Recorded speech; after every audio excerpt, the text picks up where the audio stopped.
আসসালামু আলাইকুম সম্মানিত ভিউয়ার্স, যে যেখানে আছেন সবাইকে সালাম দিয়ে শুরু করছি। যাই হোক, আমি আজকে বাবার সম্বন্ধে কিছু কথা আপনাদের সামনে তুলে ধরছি। এই কথার মধ্যে যদি বিন্দু পরিমাণও যদি আপনাদের ভালো লাগে, অবশ্যই লাইক শেয়ার করবেন এবং সাবস্ক্রাইব করবেন। যাই হোক, কথা না বাড়িয়ে আজকের ভিডিও আমরা শুরু করছি। বাবা তুমি কেমন আছো? ছোট্ট মাটির ঘর, বিয়ে করার পরে বাবা আমরা হয়ে গেছি পর। আকাশতে লক্ষ তারা ঝিলমিল করে, তোমার কথা মনে পড়লে বাবা চোখের পানি পড়ে। আম গাছে আম ধরে জাম ধরে না, তোমার কথা মনে পড়লে বাবা মনে মানে না। পান দিলাম সুপারি দিলাম চুনদিহি খাইও, বাবার কথা মনে পড়লে মসজিদ ঘুরে যাইও। আম ধরে ঝোঁকা ঝোঁকা তেঁতুল ধরে বেকা, তোমার বাড়ি কবরস্থানে বাবা কেমনে হব দেখা।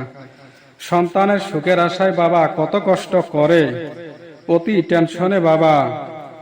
টেনশনে বাবা কম বয়সতে মরে। হাড় ভাঙ্গা পরিশ্রমে বাবা ঝরায় ঘাম, সন্তান থাকে মহাসুখে বাবা পায় না দাম। আমরা কত জায়গায় যাই, বাবার মতো মানুষ আমরা কি কখনো খুঁজে পাই? সূর্যর তাপ আর বাবার রাগ, এ দুটোই সহ্য করা শিখন। তার কারণ সূর্য চলে গেলে পৃথিবী অন্ধকার, আর বাবা চলে গেলে তোমার জীবনে অন্ধকার। বাবা গেলে বাজারে আমরা রাস্তার ফিলে চাই, বাবা আনে বেহাতি আমরা সবাই মিলে খাই। সকালে যাও তুমি বাবা, সন্ধ্যার সময় আসো, সন্তানদেরকে তুমি এত ভালোবাসো।